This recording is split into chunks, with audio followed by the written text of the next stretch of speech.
আদ্রিতার চোখে নীল ছিল নিছকই একজন চাকর। সে সারাদিন আদ্রিতার ভাই ফরমাস খেটেও ওকে সন্তুষ্ট করতে পারত না।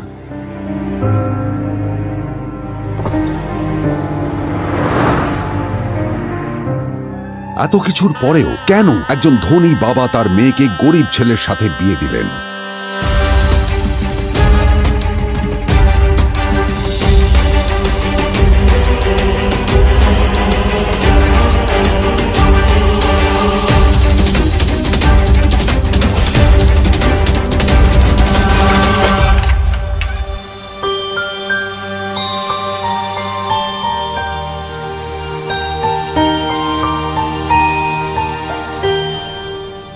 এবং তারপরে সেই মেয়েটি তার গরিব স্বামীর কাছ থেকে নতুন বছরে এমন একটা গিফট পেয়েছিল যে তার চক্ষু স্থির হওয়ার জোগাড় হয়েছিল। আর ওর স্বামী সম্পর্কে সত্যিটা জানার পর তো ও প্রায় অজ্ঞান হয়ে গিয়েছিল।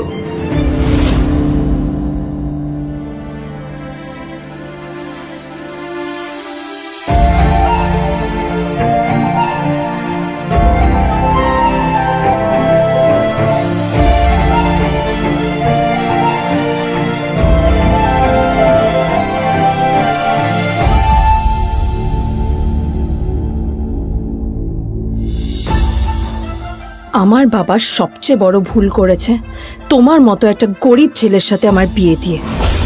আমার সব বন্ধুদের স্বামীরা ওদের কত দামি দামি গিফট দেয়, আর তুমি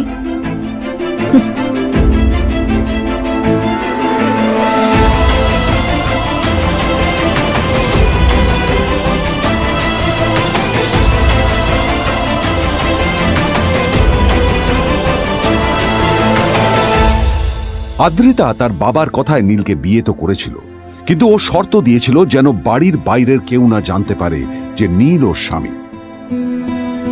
নীল ওই বাড়িতে ঘর জামাইয়ের মতো থাকলেও ও যেন ওখানে একজন চাকর ছিল। সবাই ওকে অপমান করত। ওই বাড়িতে না ও ঠিক মতো খাবার পেত, আর না ওর কোনো আলাদা ঘর ছিল। কখনো কার্পেটের উপর ঘুমোতো, তো কখনো আবার পোষা কুকুরের ঘরের পাশে নীলকে ঘুমোতে হতো। হাত খরচ মেটাতে ও এক জায়গায় ওয়েটারের কাজও করত। আদ্রিতা তার বন্ধুদের বলেছিল যে আদ্রিতা বিদেশে বিয়ে করেছে আর তার স্বামী লন্ডনের একজন খুব বড় বিজনেসম্যান। কিন্তু যখন আদ্রিতার বন্ধুরা ওকে ওদের স্বামীদের দেওয়া দামি দামি গিফটগুলো দেখাতো, তখন লজ্জায় ওর ভিতরটা পুড়ে ছাই হয়ে যেত।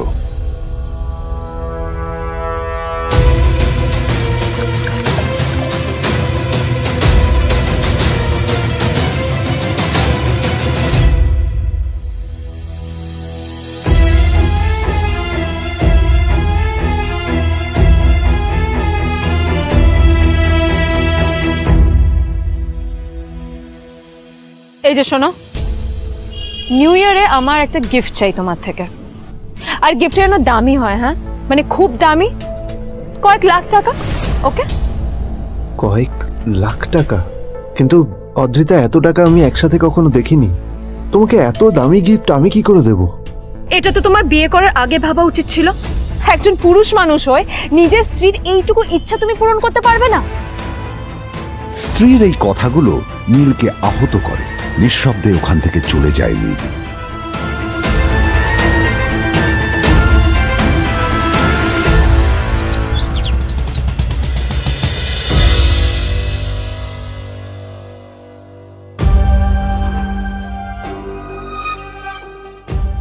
দুদিন পর নিউ ইয়ার পার্টির আগে নীল আদ্রিতার কাছে এসে একটা গিফট প্যাক দেয়।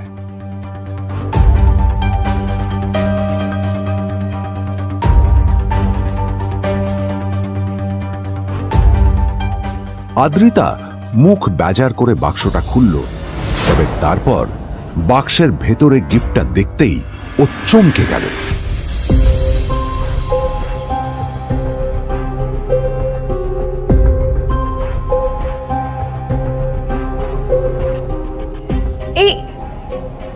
ফোনটা মানে এটা তো একটা স্পেশাল এডিশন, এটার দাম তো 3 কোটি টাকা।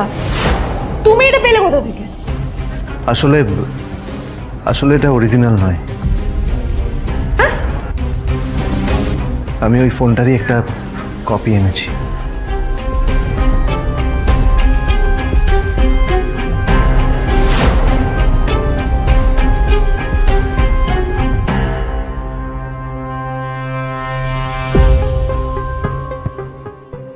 কিন্তু আদ্রিতার নীলের কথায় একটু সন্দেহ হয়, কারণ ফোনটা দেখে একেবারেই আসল বলেই মনে হচ্ছিল। পরের দিনই আদ্রিতা ওই কোম্পানির শোরুমে গেল। এই ফোনটা একটু দেখুন না প্লিজ। ওয়াও, আচ্ছা ম্যাম, আপনি কি মিস্টার রয় চৌধুরীর বন্ধু? কে মিস্টার রয় চৌধুরী? ও, আপনি কি ওই রয় চৌধুরী গ্রুপ অফ ইন্ডাস্ট্রিজের মালিকের কথা বলছেন? হ্যাঁ। না না, আমি ওনাকে চিনি না। আমি কেন, আমার মনে হয় কেউই ওনাকে চেনে না। বড় বড় মানুষেরাই ওনা দেখা পান না। আমিও কোনোদিন ওনাকে দেখিনি, কিন্তু সাডেনলি আপনি এই প্রশ্নটা করলেন কেন? অ্যাকচুয়ালি ম্যাম, আপনার হাতের এই ফোনটা আসলে এটা ফোনের স্পেশাল এডিশন। এই কাটিং, এই ডিজাইন, এই লোগো, এটা জাল করা ইজ নেক্সট টু ইম্পসিবল। আর গোটা ভারতে বিক্রি হওয়া এই ফোনের সেকেন্ড পিস এটা, যেটা মিস্টার রয় চৌধুরী কিনেছিলেন। সেজন্য জিজ্ঞেস করছি ম্যাম, আপনি এই ফোনটা কোথা থেকে পেলেন? তবে কি নীলই মিস্টার রয় চৌধুরী, নাকি নীল এই ফোনটা চুরি করেছে? বেকার নীলের কাছে এই কোটি টাকার ফোন কোথা থেকে এলো? নীলের সত্যিটা তাহলে কি? আর ও যদি সত্যি বড়লোক হয়ে থাকে, তবে ও নিজের শ্বশুর বাড়িতে খরচামাই হয়েই বা থাকে কেন? আদ্রিতা এসব কথাই মনে মনে ভাবছিল। তবে আদ্রিতার বিশ্বাস ছিল যে কোনো না কোনো মতলব করেই নীল এই ফোনটা আদ্রিতার জন্য নিয়ে এসেছিল। কিছুদিন পর আদ্রিতা সেই ফোনটার কথা ভুলে গেল। নীল সকাল সকাল ঘুরতে বেরিয়েছে বাইরে।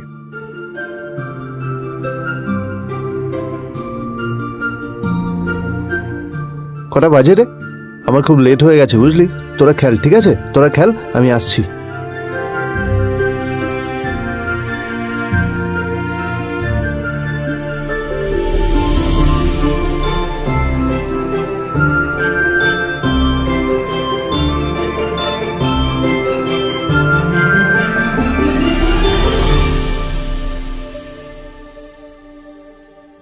নীল, জল পড়ছে না কেন, দেখো না।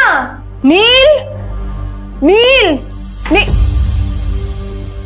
নীল কোথায় গেল? নীল,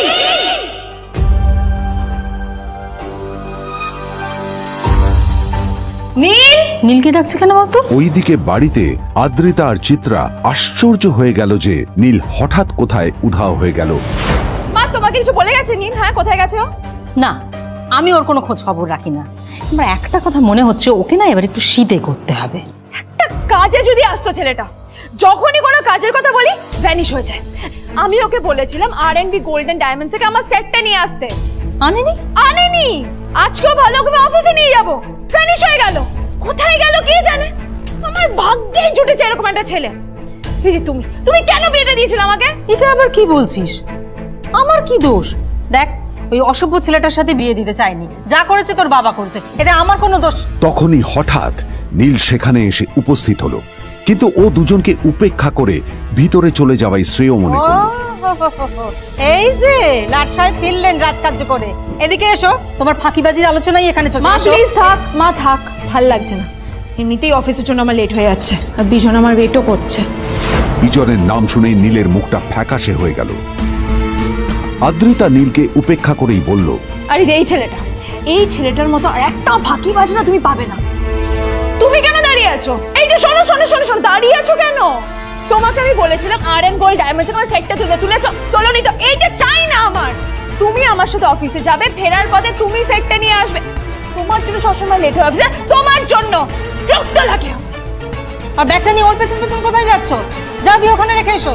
নীল চিত্রার সাথে মাঝে মাঝে ঝগড়া করলেও তার স্ত্রী আদ্রিতার সাথে ও কখনো ঝগড়া করতো না। সত্য সব অপদার্থ।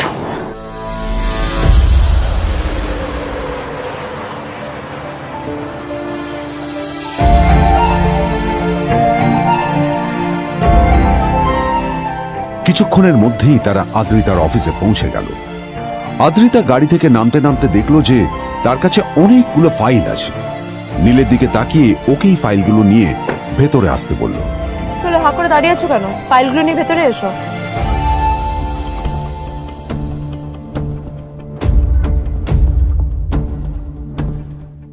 আদ্রিতা যখন ওর ক্যাবিনে পৌঁছলো তখন দেখলো সেখানে আগে থেকেই ওর বন্ধু এবং বিজনেস পার্টনার বিজন বসে ওর জন্য অপেক্ষা করছে।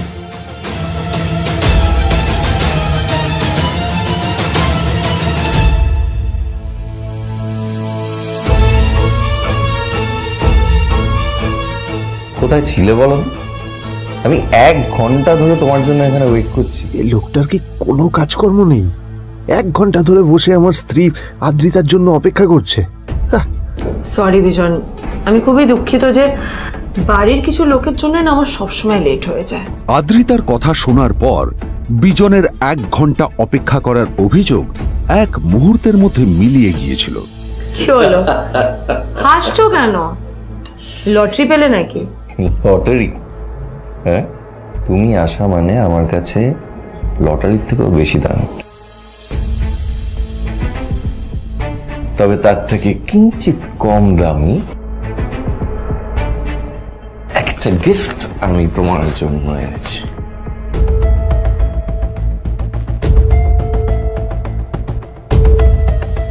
This is a rare diamond necklace for you. এটা আমার জন্য? সত্যি? এই শহরে এটা খুঁজে পাওয়া খুব বিরল। Just like you. Like it? Thank you. You're welcome. Thank you for the gift. আসি তাহলে এখন।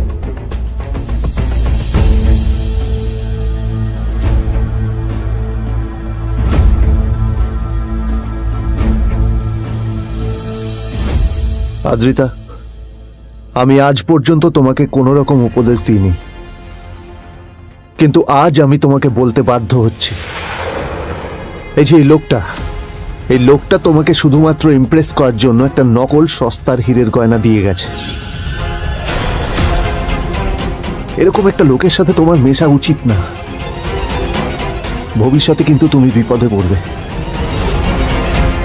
আদ্রিতা, আমি তোমাকে কথা দিচ্ছি, আমি তোমার জন্য আসল রেয়ার একটা হীরের গয়না এনে দেবো, এর চেয়েও দামি, এর চেয়ে অনেক অনেক বেশি দামি। তার জন্য আমাকে যাই করতে হোক না কেন, আমি তোমাকে একদিন ঠিক এনে দেবো, ঠিক এনে দেবো তোমাকে। তাদের বিয়ে হয়েছে 2.5 বছর। এর মধ্যে প্রথমবার তার মনে হলো নীল তার জন্য লড়াই করছে। নীলের এই রূপটা দেখে আদ্রিতা চমকে গেল। আজ প্রথমবারের মতো আদ্রিতার মনে প্রশ্ন এলো, নীলকে নিজের থেকে দূরে সরিয়ে রেখে আমি কি কোনো ভুল করছি? না না, এটা আমি কি ভাবছি? বিজন আমার বিজনেস পার্টনার, ও আমাদের মেইন ইনভেস্টর। নীলের এই অ্যাকশনের কারণে বিজন আমার কোম্পানি থেকে ব্যাক আউট করে গেলে কি হবে? না না না না না, নীলের জন্য আমি আমার এত বছরের পরিশ্রমকে জলে দিতে পারি না। আমার নীলকে নয়, আমার বিজনকে প্রয়োজন। এইসব ভাবতে ভাবতে আদ্রিতার নীলের ওপর রাগ হতে শুরু করে। আদ্রিতার রাগ তখন চরমে উঠে যায়। আজ প্রথমবার নীল আদ্রিতার সাথে খারাপ ব্যবহার করেছে। How dare you! তোমার এত বড় সাহস! হ্যাঁ, তোমাকে কে অধিকার দেয় বলো তো যে তুমি আমারই অফিসে দাঁড়িয়ে আমাকেই এতগুলো উল্টোপাল্টা কথা তুমি শোনালে? তোমাকে এখানে আনাই আমার ভুল হয়েছে, সবচেয়ে বড় ভুল হয়েছে। এবার চুপচাপ এখান থেকে বেরিয়ে যাও, right now. Get out! Neel আদ্রিতার এই কথার কোনো উত্তর দিল না। নীল জানতো যে ও যতই কথা বাড়াবে আদ্রিতা ততই বেশি রেগে যাবে। আদ্রিতা যেন তেন ভাবে নিজের রাগ চেপে ব্যাপারটা ওখানেই শেষ করার চেষ্টা করলো, কিন্তু ও তো জানতো না যে ব্যাপারটা তখন সবে শুরু হয়েছে। কি হলো, শুনতে পাচ্ছিস না? কালা নাকি? আমারই সামনে দাঁড়িয়ে আমার কেনা গিফট নিয়ে তুই মজা করলি? কত বড় সাহস রে তোর! নিজেকে তো বিক্রি করে দিলে ওরকম একটা ডায়মন্ড নেকলেস তুই কিনতে পারবি না। তোর এই গরিবের পারফিউম, সস্তা শার্ট, পায়ে একটা ফাটা চপ্পল নিয়ে নিজেকে বড় হিরো মনে করছিস? তোর নিজের কত দাম সেটা তোর নিজের জানা উচিত। Zero, big zero. সালা খরচা মাই চল।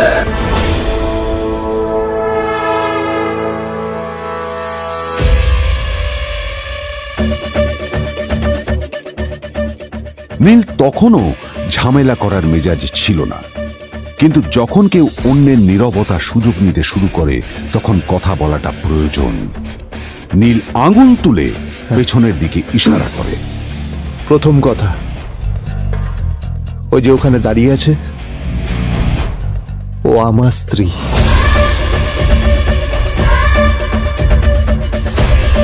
তাই আমার স্ত্রীকে তোমার নেকলেস দেওয়ার কোনো অধিকার নেই। ওকে যদি নেকলেস দিতে হয় তাহলে আমি দেব। তাই এসব ফ্রডগিরি বন্ধ করো। আর দ্বিতীয় কথা, যার পকেটে পয়সা নেই ঝনঝন আওয়াজ করা তার মানায় না।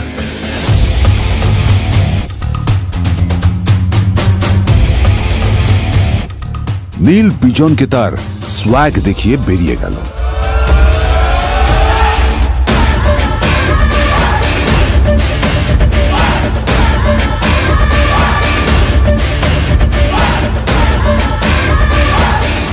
আদ্রিতার রাগে গজগজ করছিল। ওর জ্বলন্ত চোখের সামনে শুধু নীলের মুখটা ভেসে উঠছিল। ও যতই নীলের কথা ভাবছিল ততই ওর রাগ বেড়ে যাচ্ছিল।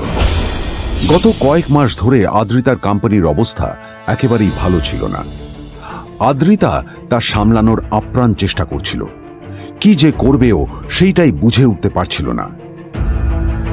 তারপর বিজনের সাথে ওর দেখা হলো, আর তখনই বিজনের সাথে ওর বন্ধুত্ব হলো। বিজন একটা খুব বড় পরিবারের সদস্য। আজ বিজন শুধুমাত্র আদ্রিতার কোম্পানির একজন বিজনেস পার্টনারই নয়, সাথে বড় ইনভেস্টরও। আর শুধুমাত্র বিজনের কারণেই আদ্রিতার কোম্পানি এখনো চলছে। এই কোম্পানির সমস্ত লস বিজনই বহন করে এবং আদ্রিতারও ওকে তাই খুব প্রয়োজন। বিজনের সাথে বন্ধুত্ব করা আদ্রিতার পক্ষে সহজ কাজ ছিল না। অনেক কাঠখড় পুড়িয়ে আদ্রিতা ওর কাছাকাছি এসেছিল। সবকিছু ঠিকঠাকই চলছিল, সবকিছুই আদ্রিতার প্ল্যান অনুযায়ী হচ্ছিল, কিন্তু নীল আজ এসে সবকিছু নষ্ট করে দিল।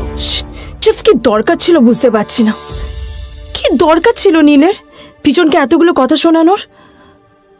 এবার বিজন আমাকে টাকা দেবে কিনা সেটাও জানি না। আমার কোম্পানিতে ইনভেস্ট করতে চাইবে কিনা সেটাও বুঝতে পারছি না। কি করব?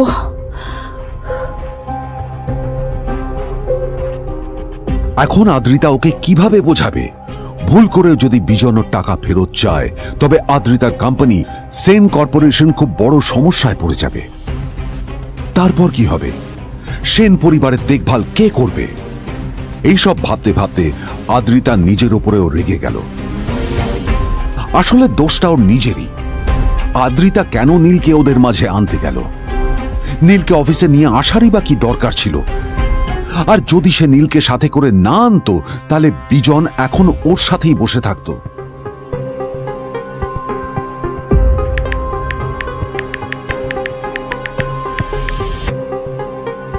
প্যামেলা, আমি মিটিংয়ে বেরোবো, আমার চেঞ্জটা একটু নিয়ে এসো প্লিজ। Thank you. আর অন্যদিকে সেন কর্পোরেশনের অফিস থেকে বেরিয়ে নীলের খুব ফুরফুরে লাগছিল। তখনই হঠাৎ ওর ফোনটা বেজে উঠল। ফোনটা ছিল মিস্টার রায় চৌধুরীর। তিনি ছিলেন শহরের সব থেকে বড় বিজনেসম্যান। হ্যাঁ মিস্টার রায়চৌধুরী, আমি আপনাকেই ফোন করতে যাচ্ছিলাম। আমি একজন বিশেষ লোকের সাথে তোমার একটা মিটিং ফিক্স করেছি। ওর অ্যাড্রেস আমি তোমাকে টেক্সট করে দিয়েছি। আমি চাই তুমি ওই লোকটার সাথে মিট করো। ঠিক আছে, আমি যে কোনো কারোর সাথে দেখা করতে পারি, কিন্তু তার জন্য আপনাকে আমার দুটো শর্ত মানতে হবে। প্রথমটা, আমার জন্য একটা রেয়ার হীরের নেকলেস আপনাকে জোগাড় করে আনতে হবে। আর দ্বিতীয়টা, আমি আপনাকে টেক্সট করছি, এটাও কিন্তু একই রকম জরুরি। এই দুটো কাজ আপনাকে যত তাড়াতাড়ি সম্ভব করে ফেলতে হবে আমার জন্য, ঠিক আছে? তোমার অ্যাকাউন্টে কিছু টাকা পাঠিয়েছি। কিছু জামা কাপড় কেনো, যাতে তুমি ভদ্র সমাজে আসার যোগ্য হও আর তোমাকে আমি স্বামীর পরিচয় দিতে লজ্জা না পাই। তোমার কারণে আমার পরিবার লজ্জা পাবে, আমি সেটা চাই না। যখনই দেখি তখনই তুমি ভিখিরির মতো ছেঁড়া ফাটা জামা কাপড় পরে থাকো। আসলে আদ্রিতার বাড়িতে আজ ফ্যামিলি ডিনার পার্টি ছিল, আর শেষবার নীলের জন্য ওকে অনেক ঝামেলা পোহাতে হয়েছিল। মেসেজ পড়ে নীল ফোনটা নিজের পকেটে রেখে রাস্তার ধারে গিয়ে একটা ট্যাক্সি থামানোর জন্য হাত বাড়িয়ে দিল। নীল ট্যাক্সি ধরে গোল্ডেন সিটি অ্যাভিনিউর দিকে বেরিয়ে পড়ল। গোল্ডেন সিটি অ্যাভিনিউ শুধু কলকাতারই নয়, এটা ছিল সারা পশ্চিমবঙ্গের সবচেয়ে বিলাসবহুল সোসাইটিগুলোর মধ্যে একটা। আসলে এই সেই জায়গা যেখানে মিস্টার রায়চৌধুরী আজ তার জন্য গোপন মিটিং ফিক্স করেছিলেন।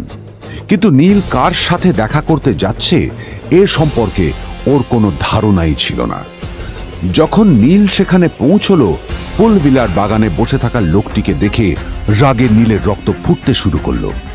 নীল ওখানে না দাঁড়িয়ে বেরিয়ে গেল। তখনই হঠাৎ একটা মেসেজ এলো। আসলে আজ আদ্রিতার ফ্যামিলি গ্যাদারিং এ যাওয়ার আগে নীলকে ওর হাই স্কুলের রিইউনিয়নেও যেতে হতো।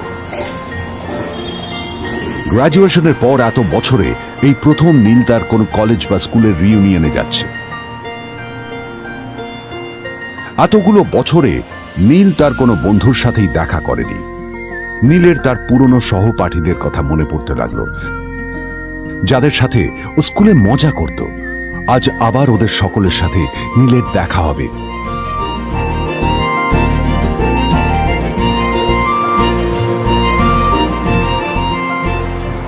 আর এই সব কিছু ভেবেই নীল এক্সাইটেড হয়ে যাচ্ছিল।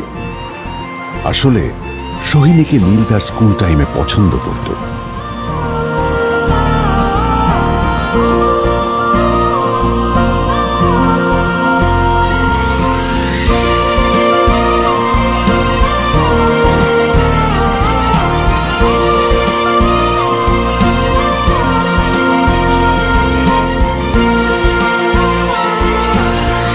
অন্যদিকে সেম কর্পোরেশনে ইনভেস্টরদের সঙ্গে আদ্রিতার মিটিং একেবারেই ভালো যায়নি।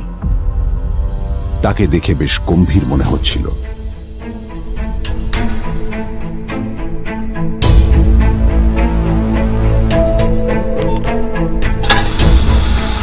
ভাই, পৃথিবীতে এমন লোকও আছে, কি দিমাগ দেখলি? হ্যাঁ, কাজকর্ম তো কিছু করার নেই, আর কিছু করেও না। হ্যাঁ, শুধু চলে এসছে আমাদের ম্যাডামকে রাখাতে। এই 1 বছরে না কিচ্ছু বদলায়নি। আরে আমি তো ভেবেছিলাম যে এর সাথে ম্যাডামের আর কোনো সম্পর্কই নেই, কিন্তু না, এখন যা দেখছি উল্টে ম্যাডামের মাথায় উঠে নাচছে। আমার মাঝে মাঝে মনে হয় এদের দুজনের বিয়ে কিভাবে হলো। আর বিয়ে তো অনেক পরের কথা, 2 বছর হয়ে গেল, এদের এখনো ডিভোর্স হলো না। হ্যাঁ, আমার তো ভাবলে কিরকম অবাক যা লাগছে। বলেছিস।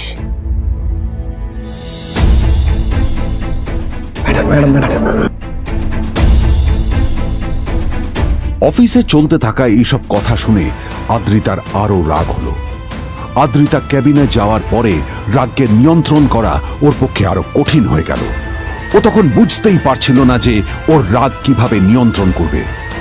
আদ্রিতা এটাও ভাবছিল যে নীলের জন্য ওকে আর কত অপমানিত হতে হবে। এসব ভাবতে ভাবতেই আদ্রিতার চোখ গেল ওর বাবার ছবিটার দিকে।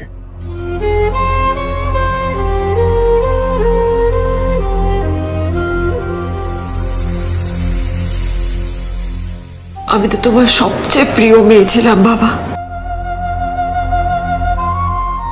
তাই আমি সবসময় ভেবেছি যে তুমি আমার জন্য যাকে সিলেক্ট করবে সে সব থেকে শ্রেষ্ঠ হবে। তাই আমি নিজে থেকে কখনো কোনো রিলেশনশিপে যাইনি, আর তোমার কাছে বিয়ের কোনো শর্তও রাখিনি। কিন্তু তুমি না আমার সাথে কি করলে? এই গাধাটার সাথে আমাকে বিয়ে দিলে। আমার জীবনটা নষ্ট হয়ে গেল, শেষ হয়ে গেল।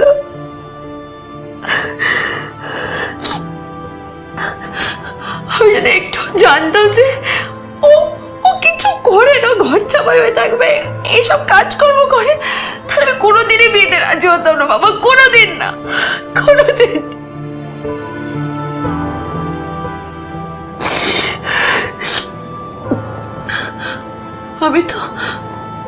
আমি তো সবসময় ভাবতাম যে বাবা মারা তাদের সন্তানের ভালো চায়, কল্যাণ চায়, তাদের জন্য চিন্তা করে, কিন্তু কিন্তু বাবা তুমি আমার জন্য একটু চিন্তা করোনি। তুমি শুধু তোমার শেষ কর্তব্যটুকু করতে চেয়েছিলে, শেষ ইচ্ছাটুকু রাখতে চেয়েছিলে, ব্যাস পালন করা হয়ে গেছে। আর আমাদের তুমি ছেড়ে চলে গেলে, তুমি আমাকে ছেড়ে চলে গেলে। অন্যদিকে নীল রিইউনিয়ন পার্টির জন্য হোটেল প্রাইম স্টারের দিকে রওনা হলো। হোটেল প্রাইম স্টার ছিল শহরের সবচেয়ে দামি হোটেল। ওখানে শহরের সব বড় লোকেরা যাতায়াত করত। নীল যখনই তার পুরনো বাইকটা নিয়ে ওখানে পৌঁছলো, ওর পুরনো জামা কাপড়, পুরনো বাইক আর ওর পায়ে ছেঁড়া চপ্পল দেখে সিকিউরিটি গার্ড ওকে গেটের বাইরেই আটকে দিল। থাম থাম, এই কোথায় যাচ্ছিস শালা ভিকিরি? না না দাদা, আপনি আমাকে ভুল বুঝছেন। আসলে আমাকে ইনভাইট করা হয়েছে, আমি এই হোটেলেই এসেছি। শালা মিথ্যে কথা বলার জায়গা বাস না, হ্যাঁ? মিথ্যে কথা বলার আগে নিজের চেহারাটা তো দেখতিস। এটা একটা প্রাইম হোটেল, বুঝেছিস? এখানে সব শহরের বড় বড় লোকেরা তাদের বড় বড় গাড়ি নিয়ে আসে। শালা তোর মতো একটা ভিকিরি একটা ফ্যাট প্যাটে আওয়াজ বের করা বাইক নিয়ে চলে এসেছিস, আর আমি তোকে ঢুকতে দেবো না দাদা, আমাকে ইনভাইট করা হয়েছে। আমাকে শুনুন, শুনুন না, আরে চল আমাকে একবার ঢুকতে দিন আমাকে। নীল পড়ে যেতেই একটা দামি গাড়ি ওখানে এসে দাঁড়ালো। এই গাড়িটি আর অন্য কারো নয়, হোটেল প্রাইমের মালিক মিস্টার খান্নার ছিল। কি হচ্ছে কি এটা? হোটেলের গেটের সামনে এসব এসব ক্যাশ চলছে এখানে। হোটেলের বদনাম হবে না এতে? স্যার দেখুন না, এই যে ভিকিরিটা হোটেলে ঢুকতে যাচ্ছে, আমি বারণ করছি, শুনছে না স্যার? Shut up! আপনি কি করতে আছেন? কে কি হয়েছে দেখি দেখি কে? মিস্টার খান্না তার চশমা খুলে নীলের দিকে দেখলেন, আর ওনার মুখটা হাঁ হয়ে গেল।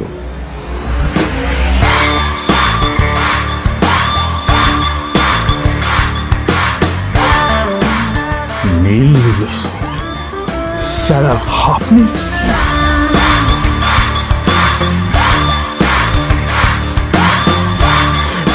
Extremely sorry sir. Sir sir, আপনি একটা ইনফর্ম করেননি কেন আমাকে? আপনি আসবেন জানলে তো আমি নিজে রিসিভ করতে আসতাম আপনাকে। ছি ছি ছি ছি ছি ছি। ঠিক আছে, আপনি ব্যস্ত হবেন না প্লিজ। জানোইনি কে?